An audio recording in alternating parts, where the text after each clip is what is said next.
राजस्थान की राजनीति में उस समय फिर हलचल मच गई जब उदयपुर सांसद डॉक्टर मन्नालाल रावत और धरियावत विधायक थावरचंद मीणा के बीच सोशल मीडिया पर खुला वार शुरू हो गया। मामला तब शुरू हुआ जब सांसद रावत ने फेसबुक अकाउंट पर पोस्ट डाली कि वीसीसी, बीसीसी और डीसीसी ग्रुप ईसाइयत से जुड़े हैं, इस पर चर्चा करें।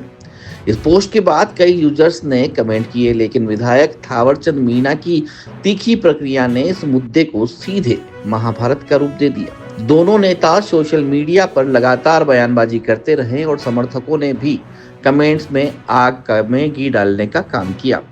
थावरचंद ने सांसद की पोस्ट पर न सिर्फ अभद्र भाषा का इस्तेमाल किया, बल्कि अपने फेसबुक पोस्ट पर यह लिख दिया कि धन्नालाल जैसे अपाहिज मानसिकता वाले लोगों के लिए वीसीसी, बीसीसी और डीसीसी औजार है। वहीं कुछ यूजर्स का दावा है कि थावरचंद ने व्यक्तिगत चैट में भी बेहद अशोभनीय भाषा का इस्तेमाल किया। जब उदयपुर न्यूज की सहयोगी अंकिता वैष्णव ने इस विवाद पर विधायक थावरचंद से बात की तो उन्होंने कहा कि वीसीसी, बीसीसी और डीसीसी हमारी सामाजिक व्यवस्था का हिस्सा है। अगर सांसद मन्नालाल रावत इन्हें बदनाम करेंगे तो उन्हें हर भाषा में जवाब दिया जाएगा। थावरचंद ने आगे कहा कि क्षेत्र में आज भी मूलभूत सुविधाओं का अभाव है। जल, जंगल, जमीन बचाना और युवाओं का पलायन रोकना बड़ी चुनौती है। भर्तियों में आदिवासी युवाओं के साथ अन्याय हो रहा है, बहनों के साथ अत्याचार हो रहा है, लेकिन सांसद को उन मुद्दों से मतलब नहीं है। वे हिंदू, मुस्लिम और भारत पाकिस्तान जैसे मुद्दों में लोगों को उलझाते हैं। 7 विधानसभा क्षेत्रों में मन्नालाल को कोई पूछता नहीं है, इसलिए वे धरियावत आ धमकते हैं। बीजेपी की सरकार गिरी तो इन्हें कुत्ते भी नहीं पूछेंगे। उनकी मानसिक स्थिति ठीक नहीं है। लोग बताते हैं बचपन में पेड़ से गिरने के बाद उन्हें सिर में चोट लगी थी, उसी का असर है कि वे ऐसी हरकतें करते हैं। थावरचंद ने खुद को आदिवासी शौर्य से जोड़ा और कहा कि हमारी रगों में भी राणा पुंजा और बिरसा मुंडा का खून बहता है। अगर सांसद सोशल मीडिया की भाषा समझेंगे तो उन्हें उसी भाषा में जवाब मिलेगा। सर, ये जो फेसबुक पे जो वॉर चल रहा है आप सांसद जो मन्नालाल रावत उनका और आपका, इस पे आप क्या कहना चाहेंगे? हमारे उदयपुर के सबसे बड़े महान सांसद, सदी के आज तक के महान सांसद हुए हैं मन्नालाल रावत जी, जो जिस दिन से चुनाव जीते हैं उस दिन से अपना आपा खो चुके हैं। और उदयपुर में आज तक जो नेता रहे बीजेपी के सम्मानित सारे, वो अपने आप को सबसे बड़ा मानते हैं और वो लगातार आए दिन धर्म की लड़ाई की बात करते हैं, जबकि जनता ने इसलिए भेजा था कि हमारे यहाँ पर आजादी की अमृत महोत्सव जो मना रहा है देश, उसी जगह दूसरी ओर आज भी आदिवासी इलाकों के अंदर मूलभूत सुविधाओं का अभाव है। सड़कें नहीं है, बिजली नहीं है, पानी नहीं है। आज मूलभूत सुविधा का अभाव है। जब आप गाँव के अंदर गए थे तो लोगों से ये वादे किए थे कि मेरी डबल इंजन की सरकार है, मुझे जिताओगे तो गाँव में लोगों की आर्थिक स्थिति सुधरेगी, पलायन रुकेगा, जल जंगल जमीन बचेगी। और जो बेरोजगार है उनके साथ अन्याय हो रहा है, जैसे एसआई भर्ती में बेरोजगारों के साथ हुआ, अभी एक और भर्ती जो शिक्षकों की है, 75 शिक्षकों को निकाला है। ऐसे ही लगातार भर्तियां जो आ रही है उसमें भी जिस तरीके से नौजवानों के साथ में दक्षिणी राजस्थान पीएससी के नौजवानों के साथ में आरक्षण अनुपात में भी भर्ती में पद नहीं मिल पा रहे हैं। ऐसे ही लगातार आदिवासियों के साथ में शोषण हो रहा है, साथ साथ में आदिवासी बहनों के साथ में भी अत्याचार होता है। कभी आप बांसवाड़ा की खबर देखोगे, किशोरी के साथ में गलत होता है, कभी आप उदयपुर के डबोक में देखोगे और आंदोलन करने वालों के मुग्ध में लग जाते हैं। और इस तरीके की घटनाओं पर कभी मुंह नहीं खुलता है, शिक्षा पे नहीं खुलता है, मणिपुर की घटनाओं पर मुंह नहीं खुलता है। और झालावाड़ के अंदर जो घटना हुई, पूरा जो इंसान था जिसके अंदर इंसानियत थी, वो हर एक इंसान रोया था, उसके लिए मुंह नहीं खुलता है। लेकिन आए दिन बीएपी और हिंदू मुस्लिम भारत पाकिस्तान, हिंदू मुस्लिम भारत पाकिस्तान, इसलिए थोड़ी जनता ने जीता के भेजा। अब रही बात बीजेपी हो या कांग्रेस हो या कोई सामाजिक संगठन हो या आरएसएस हो, अपनी अपनी लोगों को एकजुट करने की व्यवस्था होती है। उसी प्रकार की उनका जो पोस्ट है फेसबुक पे, उन्होंने लिखा है वीसीसी, बीसीसी, मैं उसी की बात कर रहा हूँ। हाँ, कि उन्हीं के अनुरूप हमने भी हमारी व्यवस्था के अनुरूप गांव से लगाकर ब्लॉक और जिले की कमेटियां तैयार की, जो सामाजिक यूनिट है। और ये यूनिट आप उसमें मेटा पे जाकर लिख रहे हो आप नेता को हर बार लिखोगे तो हर बार जवाब अलग मिलेगा। तो उसको लिख कर किफायत बता रहे हो, क्या बता रहे हो? हमारे लगातार दूसरी बात, झालावाड़ के अंदर घटना हुई, हम लोग 2 बार न्याय मांगने के लिए वहां सरकार के सामने गए, विधानसभा में लड़े। आप वहां के लोगों को उकसा रहे हो। एक जिम्मेदार पद पे बैठा जनप्रतिनिधि क्या पागलपंती करता है कि लोगों को आपस में लड़वाने की भाषा बोलता है। दूसरी ओर सिकरार के लोगों को फोन पे बात करके किसी के आदिवासी के घर जलाने की बात करता है। तो मैं मानता हूं कि वो आज की तारीख में जिस प्रकार से बीएपी का रुतबा बढ़ रहा है, वर्चस्व बढ़ रहा है, अपना आपा खो चुके हैं। और एक बात और देखना हो आप उनको जी कि उदयपुर संभाग के अंदर वो उनके 8 विधानसभा आती जब चुनाव लड़े, उनका संसदीय क्षेत्र है। जी 7 विधानसभा में न तो उनको कोई गांठ रहा है, न कोई भाव दे रहा है, तो दौड़ दौड़ के दरियाद विधानसभा में ही आ रहे हैं। और दरियाद विधानसभा में जो जनप्रतिनिधि हैं वो उनका इस्तेमाल कर रहे हैं, क्योंकि वो संवैधानिक पद का नहीं है, तो उनको ला के यहाँ पे घुमाना है। तो तो आपस उनका में एक दूसरे का धैर्यवाद इस्तेमाल करें। क्यों है, क्या मानते हैं इसको? दूसरी 7 विधानसभा में कोई न तो भाव दे रहा, न कोई गांठ रहा है उनको। जी और आने वाले समय में ये तो पार्टी की टिकट से लड़के जीत गए, बाकी आने वाले समय में खुद की पंचायत में भी अगर कभी आपका मीडिया जाए तो उनके गांव फले में भी सर्वे करना, वहां पर भी कोई नहीं गांठ रहा है। और आज उल्टे सुलटे उलझुल बयान देते हैं, उल्टे सीधे उलझुल बयान देने के बाद में भड़काऊ पोस्ट करते हैं और आक्रोश जनता में होता है तो कोई भावनाओं में आकर कमेंट करता है, तो सत्ता का डर दिखा के पुलिस प्रशासन को आगे करके उनको थानों में बंद करवाने का काम करते हैं। उनमें दम नहीं है कि सामना सीधा कर सके। मैं आज कह रहा हूँ चैलेंज के साथ में, जिस दिन सत्ता इनकी नहीं रही या सरकार नहीं रही तो गली में कुत्ते भी इनको नहीं भाव देगा, ये देख लेना आप। और ये तो जब मैं बहुत संवैधानिक भाषा बोलता हूँ, लेकिन सामने वाला लगातार अपनी आप में अमर्यादित शब्दों का इस्तेमाल करता है, तो हमें भी हमारा आपा खो चुके हैं कि जो जैसी भाषा में बात करेगा उसको वैसा ही भाषा में बात करेंगे। फिर कह रहे हैं बीसीसी बीसीसी बीसीसी, ये हमारी सामाजिक व्यवस्था है, इस पर अंगुली नहीं उठाए। आपका काम है तब जनता के हित में सोचे और जनता के हित में काम करे। और आपकी डबल इंजन की सरकार बताते हो तो लोगों के लिए अधिक से अधिक बजट लाओ, पलायन रुके, रोजगार मिले, जल जंगल जमीन पे जो अतिक्रमण हो रहा है वो रुके, उसके लिए काम करो। जो शोषित पीड़ित वंचित उनके लिए काम करो। टीएडी विभाग के अंदर करोड़ों का घोटाला, उसके ऊपर बोलो। जो घोटालों के साथ में अभी वहां पर मंत्री जी के कोटड़ा में जो खबरें आती है कि छोटे छोटे नवजात बच्चों को जो पेट की भूख मिटाने के बेच रहे हैं, उनके लिए बोलो। जो हमारे इलाके के अंदर गरीब पीड़ित शोषित वंचित है उनके लिए बोलो। किसानों के लिए बोलो। हमारे दरियावत में किसानों की कृषि मंडी आई, उस कृषि मंडी को वापिस से सुप्रीम कोर्ट में स्टे लेने के लिए जब यहाँ के लोग जाते हैं, उनके समर्थन में आप खड़े हो। उस कृषि मंडी से दिलाकर राहत दिलवाने के लिए बोलो।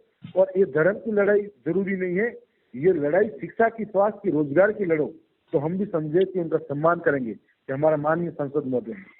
और अगर इस तरह से भाषा इस्तेमाल करते रहेंगे लगातार तो हम भी डरने वालों में से नहीं है।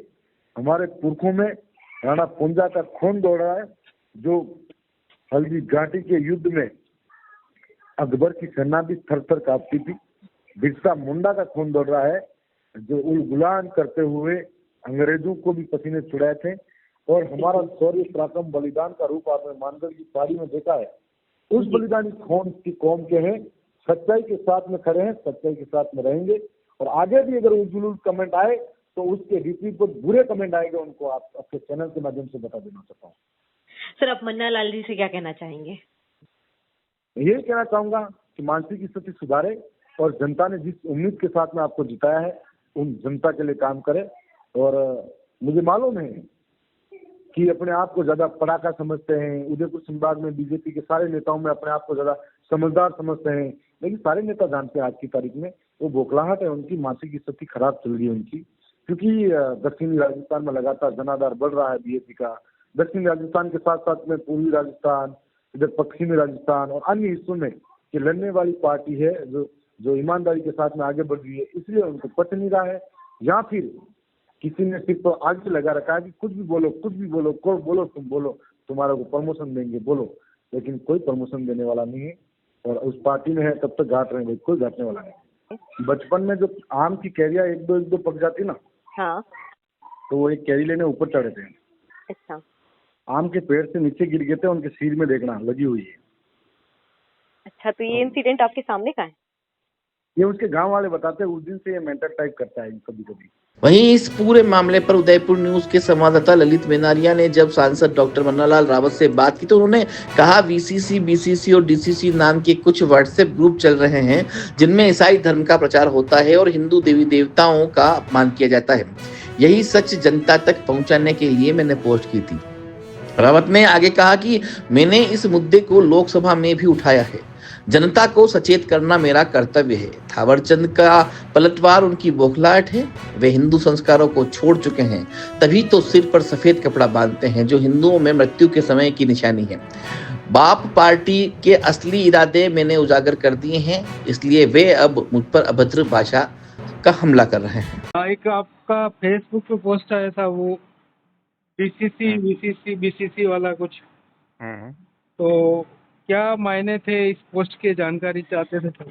ये धरातल पे पूरे क्षेत्र में इस तरह के व्हाट्सएप ग्रुप बने हुए हैं जी। और वो लॉक किए हुए हैं। मुझे किसी ग्रुप में किसी ने जोड़ा था अच्छा। और फिर वो हिंदू समाज को गालियां देना और ईसाईयत फैलाना और सारी चीज़ें उसमें देखी थी। बहुत अग्रेशन, समझ में नहीं आया इस क्षेत्र में इस तरह की चीज़ें कैसे हैं और क्या है। उसके बाद मुझे तो उस ग्रुप से निकाल दिया, लेकिन ये चीज़ें अभी भी चल रही हैं। उसमें ऐसी भारत नाम का एक ग्रुप है जो भारत का संविधान नहीं मानता, वो भी इसमें थे। ये सारी बातें हैं, तो आम जन के लिए जानना बहुत ज़रूरी है कि ये वीसीसी, बीसीसी, डीसीसी है क्या और इसके क्रियाकलाप क्या हैं और आखिर ये हिंदू समाज को गालियाँ क्यों देते हैं और ईसाईयत को इतना प्रमोट क्यों कर रहे हैं, ये जानना बहुत ज़रूरी है। मैं संकेत रूप में लिखा, मैंने किसी का नाम नहीं लिखा। ये है, ये सच्चाई है। और जब मैंने लिखा उसके बाद जो प्रतिक्रिया आई उससे तो बिल्कुल पक्का हो जाना चाहिए सभी एजेंसीज को और जो अच्छा सोचने वाले जितने लोग हैं कि ये क्या पराभाव है, ये क्या षड्यंत्र है, ये क्या रचनाएं है, ये बहुत जरूरी हो गया है। तो सर जो इंडिविजुअल जो नाम है ये क्या कोई ईसाई संगठन है? देखिए ये ग्रुप है। वी का मतलब विलेज है, जहाँ तक मैं समझा हूँ। बी का मतलब ब्लॉक है, डी का मतलब डिस्ट्रिक्ट है। उस लेवल पर कोई ग्रुप चल रहे हैं और जो गांव का सीधा साधा व्यक्ति है, किसी के परिवार में मान लो कोई नौकरी कर रहा है, उसका बच्चा कहीं स्कूल पढ़ने जाता है, उस बच्चे को पकड़ते हैं और वो कट्टरवादी विचारों का अपने जाल में फंसा लेते हैं और वो उस ग्रुप में जोड़ते हैं उसको पूरा लगातार ये एक रचना चल रही है। मुझे लगता है कई गांव इसके चपेटे में आए हैं। मुझे मेरे गांव के आसपास भी कुछ चीज़ें ऐसी ध्यान में आई है और ये है।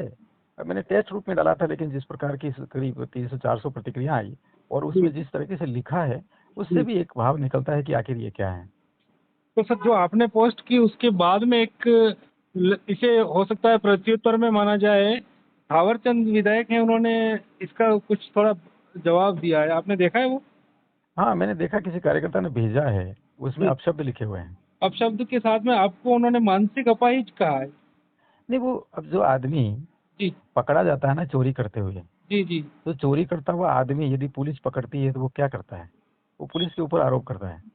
तो उसी तरह का एक अनैतिक लोग हैं और आखिरकार इसने स्वीकार कर लिया कि ये वीसीसी, बीसीसी और डीसीसी है। जी उसका खलनायक कौन है, उसको संरक्षण देने वाला कौन है और ये इकोसिस्टम क्या है। जी ये जो महोदय हैं जिनका आप नाम ले रहे हैं, जी जी ये महोदय ने आत्मस्वीकृति प्रदान कर दी है समाज के सामने कि ऐसा एक व्यवस्थित ढंग से सुनियोजित षड्यंत्र के तहत लोगों का जो सामान्य मनोविज्ञान है, सामाजिक समरसता है, इसको तोड़ के कट्टरपंथी की तरफ ले जाने वाला एक रचना चल रही है और उसका सरगना यदि कोई है तो इस तरह का टिप्पणी करने वाला व्यक्ति है और उनके साथी हैं। ये इससे स्पष्ट हो जाता है, तो ये समझना बहुत जरूरी है। तो बीसीसी और डीसीसी पे इन्होंने कहा कि ये हमारी सामाजिक व्यवस्था है और इनसे मन्नालाल जी अगर छेड़छाड़ करेंगे तो उसी भाषा में जवाब दिया जाएगा। नहीं, मन्नालाल जी तो एक प्रतीक है, एक विचार है जी जो जी सच्चा विचार है, क्षेत्र का विचार है, जी समाज का ओरिजिनल विचार है, भीलों का विचार है, आदिवासी का विचार है। आदिवासियों में ईसाई कब से आने लगे? ये जब ईसाईयत फैला रहे हैं, हिंदू समाज को गालियां दे रहे हैं, जी हमारे देवी देवताओं को गालियां दे रहे हैं जी जी और संविधान नहीं मानने वाले ऐसी भारत जैसी जो एक नकारात्मक विचार है उसको पनपा रहे हैं, तो ये कहाँ हो गए? ये तो आदिवासियों के दुश्मन हो गए, वैचारिक दुश्मन हो गए। ये कट्टरता फैला रही है। कट्टरता कभी इस क्षेत्र में नहीं रही है।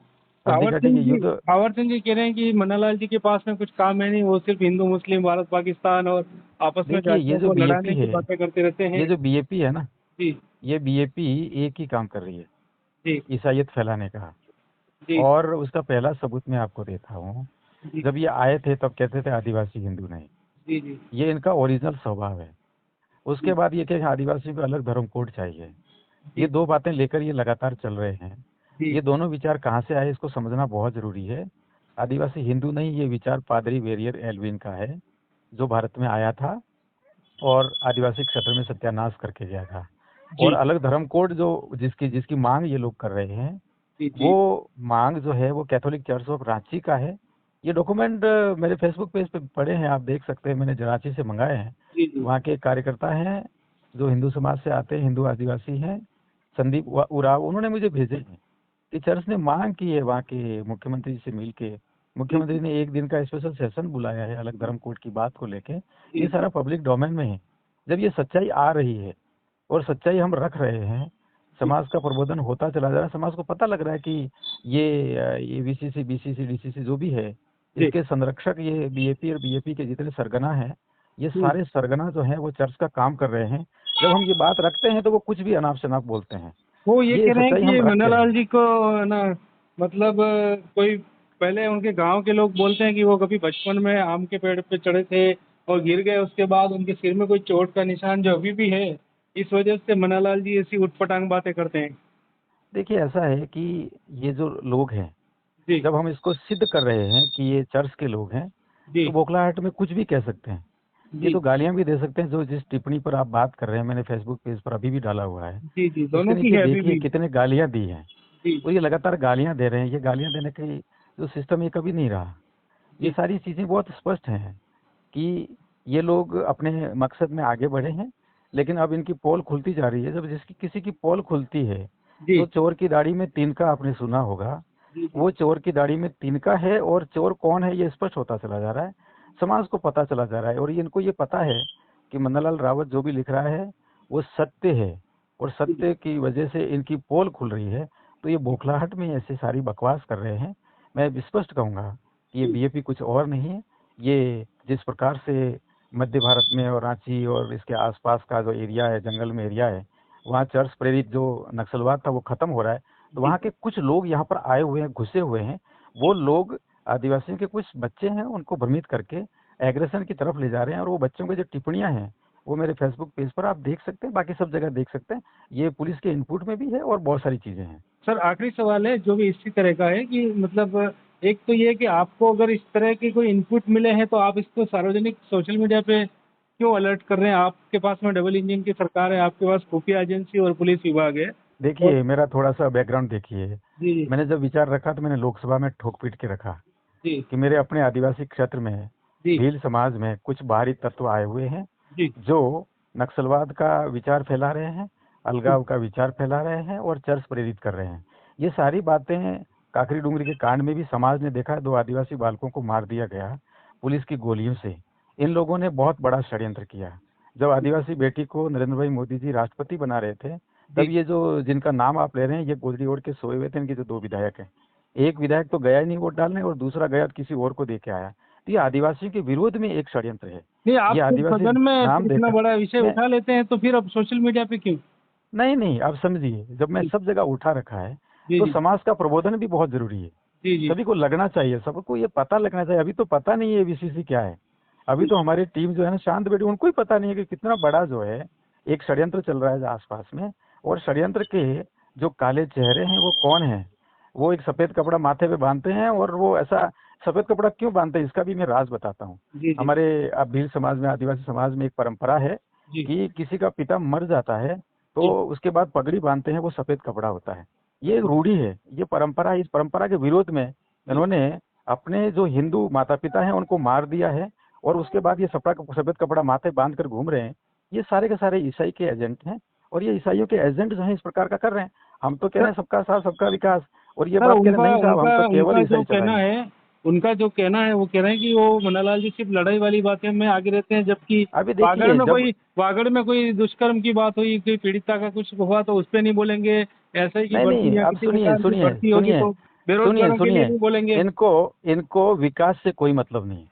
इनको लॉ एंड ऑर्डर से कोई मतलब। लॉ एंड ऑर्डर से मतलब होता तो काकरी डूंगरी में 2 आदिवासी युवकों की जो बालक थे, किशोर में बालक थे, उनको गोली से नहीं मरवाते। जी आदिवासी बच्चों को स्कूल के अंदर से निकाल के धरनेबाज नहीं बनाते। ये इनको जी कोई लेना देना नहीं है।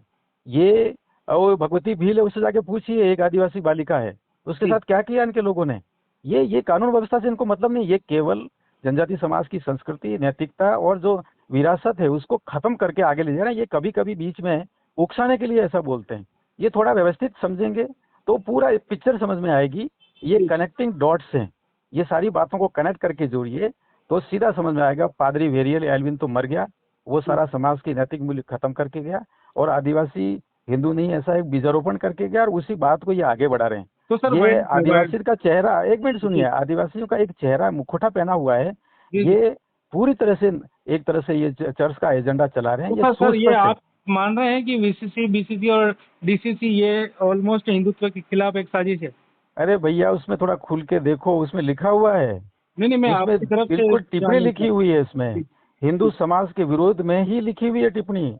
भाजपा बहाना है, भाजपा को टारगेट कर रहे हैं, ये समाज के नैतिक मूल्यों को खत्म करना चाहते हैं। ये पूरा षड्यंत्र निश्चित रूप से ये पूरा चर्च का है। अन्यथा मन्नालाल रावत को टिप्पणी अगर कोई करता है तो वो सीधी टिप्पणी करनी चाहिए। मैं आपके सहमत नहीं हूँ, सहमत असहमत का प्रश्न अब नहीं रहा है। मैंने सत्य समाज के सामने रखा है, सत्य जब सामने आया है तो बौखलाहट में ये कुछ भी टिप्पणी करने को तैयार है। बाकी सारी चीजों को समझना बहुत व्यवस्थित ढंग से है कि ये चर्च केवल चर्च का काम करते हैं, हिंदू समाज को नुकसान पहुंचाना चाहते हैं, देवी देवताओं को गालियां देते हैं, और ये सफेद कपड़ा माथे पर बांधकर ये सिद्ध कर रहे हैं कि हिंदू माता पिता को उन्होंने मार दिया, मारा हुआ मान रहे हैं। उसके बाद जाके ये गालियां देते हैं। हिंदू समाज की जो भी बात रखता है उसको ये मन्नारा बोलते हैं, यानी कि ये मर गया है कोई। आप ये समझिए, ये बहुत बड़ा षड्यंत्र है। जो कोई भी बोलता है उसको गालियां देते हैं, जो नहीं बोलता है तो उसका तो हम कर क्या सकते हैं। जी, ठीक है सर, इस मामले से आगे फ्यूचर में भी आपसे जुड़े रहेंगे। निश्चित रूप से जुड़े रहिए। ये पूरे राष्ट्र के विरुद्ध, पूरे क्षेत्र के विरुद्ध, पूरे नैतिक मूल्यों के विरुद्ध, पूरे विरासत के विरुद्ध है। ये हम सभी धीरे धीरे ये चीजों को समझना शुरू करेंगे तो ये सारी बात एकदम कांच की तरह क्रिस्टल क्लियर समझ में आएगी। यह विवाद कई सवाल खड़े करता है। बीसीसी, डीसीसी वास्तव में क्या है, यह दोनों नेता ही स्पष्ट कर सकते हैं। कुछ हद तक इनके नाम ईसाई संगठनों से मिलते जुलते जरूर हैं, लेकिन अगर ये धार्मिक खतरे का मामला है तो सांसद को चाहिए था कि सरकार या खुफिया एजेंसियों को सूचना देते, पुलिस से कार्रवाई करवाते या संसद में ठोस रूप से मुद्दा उठाते। फेसबुक पोस्ट डालकर विवाद खड़ा करना कहीं न कहीं बचकानापन और बेतुका ही लगता है। दूसरी ओर विधायक थावरचंद जिस तरह आवेश में आकर आपत्तिजनक भाषा का इस्तेमाल कर रहे हैं वह भी सभ्य समाज में स्वीकार्य नहीं। जैसे को तेसा की राजनीति जनता को गुमराही करेगी। दोनों नेता संवैधानिक पदों पर हैं, ऐसे में उनकी जिम्मेदारी और बढ़ जाती है। व्यक्तिगत छींटाकशी और अभद्र भाषा लोकतांत्रिक मूल्यों के खिलाफ है। उदयपुर न्यूज का काम सिर्फ सचेत करना है, राजनीति का स्तर बचाइए, सोशल मीडिया को अखाड़ा मत बनाइए।